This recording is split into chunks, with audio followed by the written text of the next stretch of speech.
Para mí, él era alguien súper importante, era como un dios, era más que un padre para mí.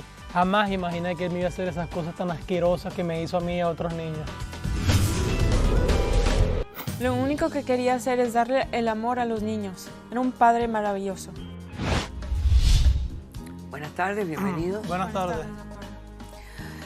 Alejandro, descríbeme quién es Patricia, por qué la demandas y qué pides para resolver este caso. Buenas tardes, doctora Polo, ¿cómo está? Bien. Yo vengo acá para demandar a la señorita por $100.000 por los abusos recibidos por parte de su padre durante mi niñez. Abuso de su padre a ti durante tu niñez. Es correcto, doctora ¿Qué edad Polo. tienes tú ahora? Yo ahorita tengo 23 años. 23 años.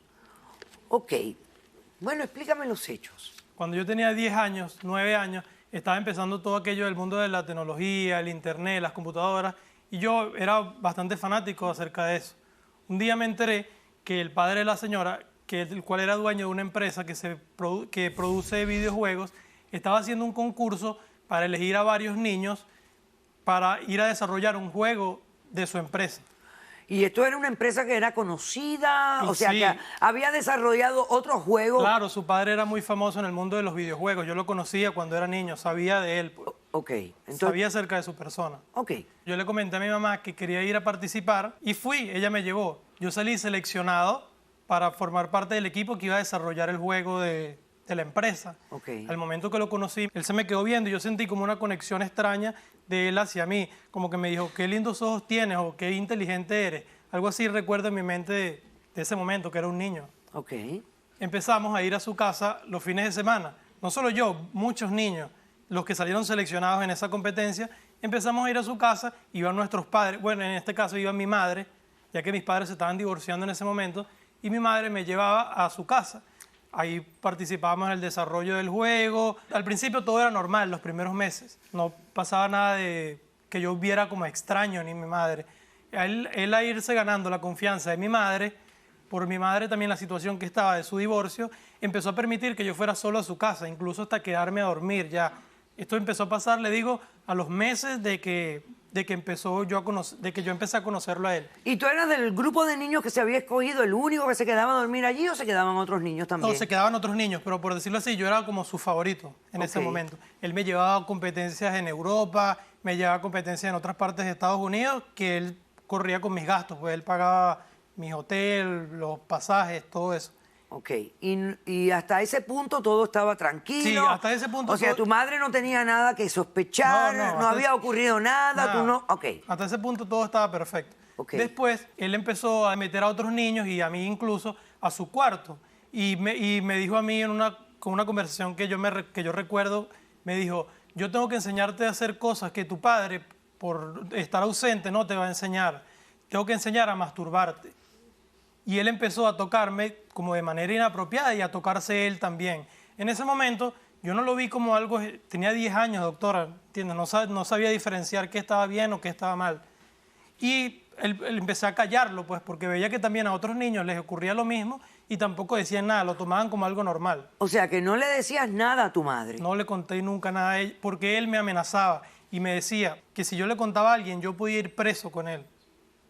Ok, Me asustó mucho en ese momento. ok, perfecto. Ahora, ¿esta señorita es la hija de ese hombre? Sí, ella es la hija de él.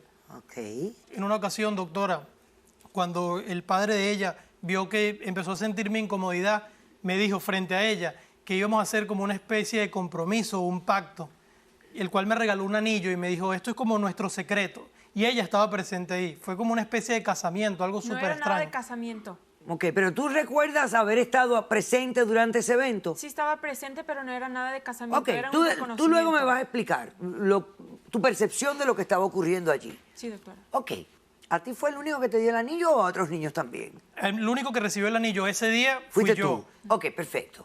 ¿El nivel de abuso en este caso escaló a cosas mayores o se mantuvo dentro de lo que ya me explicaste? Cosas la mayores, ¿cómo masturbación. cómo qué, doctora? Como por ejemplo penetración de algunas... No, penetración no hubo. Por ejemplo, en mi caso no hubo penetración. Y le cuento por qué sucedió. Él una vez intentó hacerlo y yo me puse muy nervioso, empecé a llorar, a dar gritos por toda la casa y él se puso muy, muy nervioso. Me empezó a decir en tono callado, así como, tranquilo, esto no pasa nada. como aquí no está pasando nada, no le vas a contar a nadie, no pasa nada. A partir de ese momento que yo me negué a permitir que ocurriera el acto de la penetración con su padre, ya yo dejé de ser su favorito y dejé de ir a las competencias, me quitó prácticamente su apoyo. ¿Y por cuánto tiempo entonces duró este tipo de abuso? Doctora, le estoy diciendo desde los 10 años que conocí a su padre, por decirlo como hasta los 13 años, 14 años. O sea que hubo años. Ok, después que ya paró el abuso contigo, porque aparentemente él buscó a otra persona, ¿no? Otra víctima. ¿De qué manera te fuiste despegando de este hombre? Yo me fui, él al cambiarme ya no me llamaba tanto a su casa ni a las competencias y sencillamente fue sucediendo. Yo en ese momento ya crecí, tenía 14, 15 años, mi vida quedó muy marcada por eso. No podía asistir a la escuela porque siempre estaba como nervioso. Empecé a consumir alcohol y a consumir drogas. Mi vida se destruyó, incluso pensé en el suicidio. Después de eso, yo asistí a terapia por mi cuenta. Me di cuenta de que las cosas que me hacía el enfermo padre de esta muchacha eran horribles y aburrentes, espantosas, y que más personas las estaban sufriendo. Las sufrieron junto a mí y tampoco tuvieron el valor de enfrentarlo. Entonces, estás aquí hoy porque después de recibir terapia, te diste cuenta que eras víctima de abuso sexual como niño y por ende, entonces, estás demandándola a ella porque ¿dónde está el hombre? Es lo que le comento. ¿Dónde está el hombre? Yo un día revisando en internet, veo que la compañía continúa activa, incluso venden el juego que yo ayudé a desarrollar. Entonces yo no quiero que se siga comercializando un juego que está hecho encima de abuso sobre niños. ¿Entiendes lo que estoy diciendo? ¿Y dónde está el padre de ella? El padre de ella está muerto. ¿Tu padre falleció? Falleció hace 5 años. Pero, sin embargo, esos juegos que él desarrolló durante la época que este niño había sido escogido en esta competencia se siguen vendiendo. Sí, doctora. Y este dinero sigue entrando, me imagino que a tu beneficio. Sí, hacemos 100 hasta $150,000 cada año. Gracias al juego que yo desarrollé, que ayudé a desarrollar, no fui el único, obviamente. Ok, perfecto. Voy a hacer un corto receso. A la vuelta, tú respondes a la demanda. Este caso es muy complejo, porque realmente la demanda debiera de ser contra el padre de ella. Pero al él fallecer, ahora tú eres su heredera, esta compañía sigue funcionando y aparentemente, por lo menos, hay una víctima creíble. Regresamos después de este corto receso.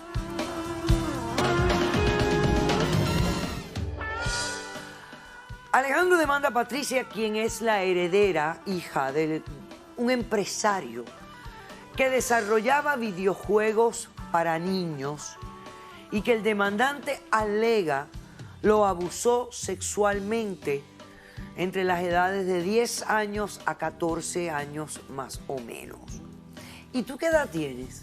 Tengo 23 años, doctora. O sea que ustedes son contemporáneos, tienen la misma edad. Sí. O sea que cuando él estaba allí, en casa de tu padre, tú también estabas allí. Sí, era como una familia grande. Todos los niños que venían a mi casa eran como mis hermanos. Y mi papá los trataba como que si fueran sus hijos. ¿Y eran todos varones? Sí, todos eran niños. Niños. No había niñas en el grupo. No, doctora, yo era ni la una única. niña. Ni Todos una eran niños. niña. No. Bueno, cuéntame, ¿tú qué veías? ¿Tú qué sentías? Bueno, primero, doctora, voy a empezar como yo no voy a pagar ni un penny a esta basura. Ok. Hace una semana yo tengo evidencia que él me amenazó Ajá. afuera de mi trabajo. Ok. Y entonces también quiero hacer un orden de alejamiento porque no quiero él cerca ni a mí ni a mi hijo. ¿Y porque tienes un hijo Porque tú. tengo un hijo. Ah, y él me vino, me estaba pegando la puerta de mi carro cuando estaba saliendo a ir a pero trabajar. ¿cómo son las amenazas de él? Cuéntame. Me dijo que me iba a usar mi hijo. ¿Tú tienes evidencia? Sí tengo evidencia, doctora. Vamos a ver tu evidencia. Veamos, señor director. ¡Para esto! ¿Qué quieres? ¿Que violen a tus hijos como tu padre hizo con nosotros? ¡Cálmate! No, déjame en paz, lo voy a llamar a la policía. Está hecho sobre el abuso de los niños. Quiero mi dinero. No, ya para con tus mentiras. Déjame en paz, lo voy a Ok. llamar a la policía. Estas son las amenazas Sí. de este tipo. Sí. Ok, perfecto. Ok. ¿Y a ti no te preocupa, no te hace pensar que quizás él está diciendo la verdad? No es la verdad, doctora. Claro que sí, es Mi la papá- verdad, doctora. Oye, a tu Déjame padre hablar. nunca lo investigaron, nadie nunca lo acusó. Doctora, de... hace 10 años sí había un juicio donde esto estaba pasando y mi papá salió y no era culpable. Y en este juicio, en este caso, él lo defendió. Estaba diciendo que todo lo que estaban diciendo esta otra familia era mentira. Y ahora... Testificaste ya tú a que tiene favor Sí, de 5 tu doctora, señor. pero lo hice por las amenazas que recibía de su parte. Eso Yo es era una un niño, mentira. tenía miedo. Mi papá- Él me decía que íbamos a ir a la cárcel si yo no lo defendía o si decía Eso es una lo que mentira, ahí doctora. veía. Él me dijo que íbamos a ir a la cárcel, yo como su cómplice. ¿Tú nunca escuchaste nada inapropiado en casa de tu padre? ¿Nunca sospechabas? Porque mi papá dormirá en el cuarto con estos chicos. No, doctora, mi papá era un padre maravilloso, era un hombre maravilloso, todo el mundo lo amaba. Él era un huérfano cuando estaba chiquito y todo lo que quería hacer en este mundo es hacerlo un poquito mejor para los niños del mundo. A ti nunca te abusó. A mí nunca me abusó, no, nunca me hizo nada Claro, feo. doctora, Nada sí, inapropiado. Era su hija, Siempre me doctora. estaba ¿Cómo? ¿Y cuidando tu como mamá una dónde princesa. está? ¿Tu mamá? Mi mamá era una drogadicta y cuando estaba chiquita ella me dejó. Y desde ese tiempo mi papá me ha estado cuidando. ¿Y tu papá no tenía ninguna pareja? No, ¿No ninguna tenía pareja. novia? No. ¿No? No, él estaba enfocado en la compañía y en la empresa y en los juegos de video. Era un de pedófilo, videojuego. ¿Tú doctora. tienes testigos? Sí, tengo una Vamos a testigo. pasar al testigo del demandante. Buenas tardes, doctora Polo. Muy buenas tardes. Mire, ¿Su nombre? Carmen. Y mire, doctora Polo, yo hace muchos años, cerca de 15 años, trabajaba de babysitter cuidándola a esta niña, cuando Ok. era una niña. Ok. El señor me trajo con papeles de trabajo de mi país y yo lo veía a él súper bueno, súper querendón con los niños. Entonces yo trabajaba ahí y veía todo, lo admiraba. Era un hombre admirado. Pero como yo vivía ahí, me di cuenta que pasaban cosas raras, doctora. Yo era muy jovencita, yo tenía como 20 años más o menos. Qué raro, ¿qué tú veías que había algo raro ahí? Sí, mire, había cerca de 10 niños, pero siempre tenía él como 3, 4 niños que él se quedaba. Se dormía a puerta cerrada con ellos, jugaba con ellos, se los abrazaba. Entonces, bueno, hasta ahí estaba bien. Yo decía, wow, qué gran hombre, quiere a los niños. Pero no era eso, doctora, porque yo después los veía que los niños como que salían asustados, como gritaban. Yo cuando pasaba por ahí y vi una ropita de un niño así como embarrado, yo fui y hablé con él y le dije, mire, don Steven, algo pasa, no sé. Y él me dijo a mí, tú no has visto nada. Pero doctora, él me dio dinero y me dijo, gracias por tu silencio en el sobre del dinero. Me dijo eso y de verdad que ahora ha pasado el tiempo. Yo vi que la vida de él, ¿no? Nos comunicábamos, vi que la vida de él estaba prácticamente destruida. Ahora yo soy madre, entonces ya mi corazón de madre Te dice otra cosa. me dice otra cosa. Entonces, ¿Qué doctora, tienes ahí en tu mano? ese es el sobre que me dio el Déjame señor. verlo. Mire. Es el dinero más asqueroso, doctora, que yo recibí. Pero en ese momento yo no tenía la sabiduría, ¿sabe? que tengo ahora y por eso he venido. Ven acá. ¿Eso parece la letra de tu papá? Sí, es la letra de mi papá. Ok, y Pero, su doctora, firma. ¿cómo vamos a saber qué es para esto? No sé, ¿qué otra cosa pudiera pedir silencio? No sé, ella puede ser, es una mentirosa. Ya ella no trabaja contigo, ¿no? No, ella no trabaja conmigo, es una malagradecida. Tú eras una niña. No, ¿cómo cuando que soy pasaba una eso. niña? Era mi Eras papá. una Dime niña. algo, pero ok. ¿A ti no te parecía nada sospechoso lo que estaba pasando en casa de tu padre? Doctora, no. Y que él no nunca. tuviera una pareja, una novia. No, nunca. No. Yo nunca pensé en nada malo que estaba haciendo. Él nada más estaba estudiando como trabajaba en las imaginaciones de estos niños. Nada más quería hacer un juego bueno. Pero tú tienes un Ok. hijo, tienes que Sí, pensar. tengo un hijo. Tienes que pensar en eso. Y él nunca lo tocó. ¿Qué edad ¿Tú tiene tu tienes? niño? Tiene 6 años. 6 años. Tu papá murió hace 5. Hace 5. Parece que tu bebé tenía un Sí, estaba año. un bebito. Estaba pequeñito. Perdón, doctora, ¿Tú pero... tienes testigos? Sí, tengo testigos. Ven a tu doctora. podio. Perdón. Vuelve tú allí. Ok, vamos a hacer un corto receso. A la vuelta recibimos al testigo de la demandada y hablamos con nuestros expertos en este caso. No se vayan. Continuamos con este caso donde Alejandro está demandando a Patricia, que es la heredera única de un empresario que desarrollaba videojuegos para niños, por la suma de $100,000 por daños y perjuicios y abuso físico sexual cuando este tenía la edad de 10 años hasta los 14 años más o menos. Pasemos al testigo de la demandada. Y ve diciéndole a los expertos también que vayan pasando, la doctora Madeline Hernández y la doctora Lice Sierra. Buenos días, doctora. Yo vení hoy a apoyar a ella porque era un mentiroso, porque el señor Steven lo ayudó a los otros, a todo el mundo aquí. ¿Tú eras de los niños que estaban allí desarrollando juegos? Sí, señora. Ok.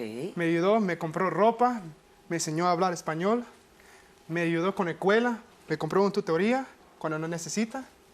Me hizo todo eso y nunca me tocó en mi vida. ¿Tú te quedabas a dormir en su casa? Sí, ¿También? también. ¿En el cuarto de él también? En el cuarto y en la cama. Y en la cama de él. En la cama también. ¿Y qué hacían ahí cuando te quedabas a dormir con él? Y la verdad, tú salías llorando. ¿Qué salías hacía? Cállate, llorando. malcriada. No, Di la verdad. mentirosa. Malagradecida. ¿Qué hacían? Solo me abrazó como papá. Él está diciendo mentiras, doctor. No, él solo quiere dinero. A ver, Doctora, ¿cómo mira, es un abrazo de papá en una cama con una persona que no es tu papá? pero fue como mi papá porque yo nunca Pero tenía ¿y dónde una. te besaba?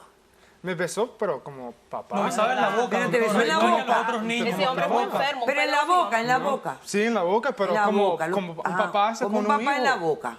Sí, Ok. Oye, ¿y a ti te penetró? nunca.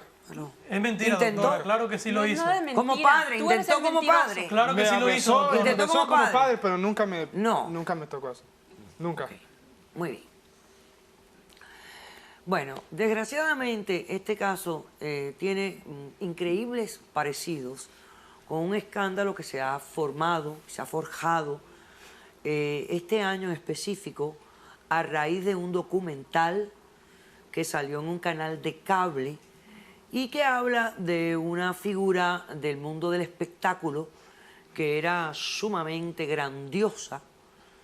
Esto es récord público, podemos decir su nombre. Estamos hablando del conflicto y el escándalo que se ha formado con Michael Jackson y estos muchachos que han hablado de un patrón de abuso sexual consistente, perverso y por muchos años. Ahora viene la pregunta. ¿Por qué la gente guarda silencio tanto tiempo? Tanto en un caso como este, no sé si usted vio el documental de los muchachitos de Michael Jackson, que hoy son adultos. Sí. ¿Usted lo vio? Sí, sí. Yo también lo vi detallada y detenidamente. Y me preguntaba, ¿por qué silencio por tantos años? Doctora, es un comportamiento muy común entre las personas que son abusadas sexualmente. La mayoría de los niños abusados guardan silencio por muchos motivos. Primero, porque el mismo agresor los amenaza. En el caso de Michael Jackson ya está muerto. Entonces es una oportunidad. En realidad no está la amenaza, o por lo menos no está la presencia de esa persona que te ha afectado psicológicamente por tantos años. Entonces sientas un poco más de valentía Claro. y necesitas hablar. Correcto. Ahora, los padres. Bueno, muchas de estas personas también han recibido tratamiento psicológico y han podido superar, como este muchacho que está aquí, muy valiente de su parte, ¿Cómo no? exponer su historia. Claro. Pero los padres también caen en este ciclo. Tenemos que también fijarnos el perfil de una persona, por ejemplo, como Michael Jackson, una persona con mucho poder, con Grandiosa, mucho dinero, lo veían como grandioso. algo fuera de esta tierra. Exactamente, y muchos padres tristemente caen en ese ambiente de sentirse privilegiados, de tener la atención de una persona Tan tan importante. grandiosa. Claro. Y hay algunos que siguen guardando silencio, porque también le debes dar pena, hablar, vergüenza de lo que vivieron. Y más, eso lo vemos más en los hombres. Los niños que son abusados, varones, tienen mucha dificultad en abrirse, poder exponer su historia de Y abuso. este abuso era un abuso realmente severo, porque no era agresivo, no había dolor ni violencia, en el sentido de que no era una violación como las violaciones callejeras de extraños, sino había como un romance que se creaba, un apoyo, una ayuda a estos muchachos. Es el abuso más fuerte y más horrible que puede atravesar un ser humano, porque te trabaja la parte psicológica, que llega un momento que tú no puedes diferenciar, tú no puedes distinguir en lo que es una relación normal o que es una persona que no te va a agredir o que no va a tomar provecho. Realmente hace un efecto psicológico Terrible. terrible. Ok, ahora viene la pregunta legal, doctora. Porque a raíz de ese documental uno se pregunta, bueno, ¿y por qué esta gente no están demandando el caudal hereditario de Michael Jackson, que ha hecho 2.2 billones de dólares desde que él se murió hasta el presente? Por la simple razón de que ya pasó el estatuto de limitaciones. Básicamente, cuando la persona cumple 18 años, tiene 7 años para empezar o a plantear un pleito civil, o 4 años después de entender que sufrió una violación, un abuso sexual. Este caso es totalmente distinto porque el joven tiene 23 años, cumple directamente, puede hacer Está un pleito dentro del periodo. a la herencia. Pero el caso de esos dos muchachos que hablaron, ya no pueden demandar el caudal de esa persona. Ahora bien, con referencia a este caso en particular, mi decisión es la siguiente. Al igual que en ese caso, aquí la evidencia es el testimonio de él, el testimonio de ella, pero para mí el más fuerte testimonio de todos es el que vino a testificar a favor de la demandada, que me dice que dormía en la misma cama con este hombre y que este lo besaba en la boca como un padre. Usted y yo sabemos que los padres no besan a sus hijos en la boca, mucho menos en la cama donde van a dormir. Te concedo la demanda, $100,000, 30 días. He dicho, caso cerrado.